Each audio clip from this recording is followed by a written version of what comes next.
All right, everybody. I don't have a tripod, so I'm trying to balance this as quickly as I can. I've got my yogurt and collagen to my left. My knee's been giving me some issue. I want to talk about what is emotional damage. So emotional damage is going to be basically trauma, and the reason I put it as emotional damage instead of trauma is because trauma can be physical, and I just don't like the word. So when you're dealing with emotional damage, it's going to be from something that happened in your past. And I can't really write this down. We're going to try here. So that can be in the form of relationships.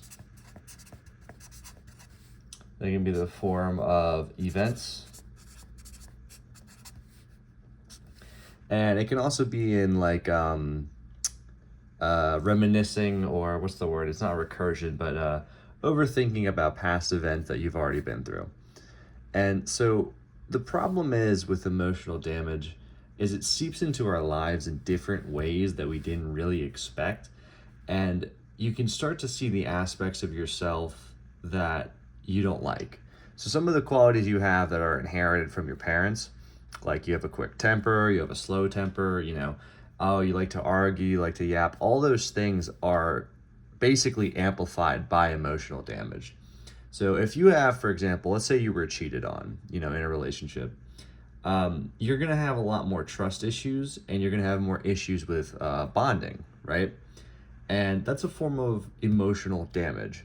And that emotional damage can be fixed.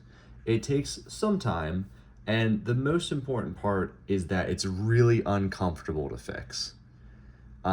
It's less about a willingness to fixing the drama. I'm sorry, the trauma, and more so about trying to navigate it and getting better at healing yourself.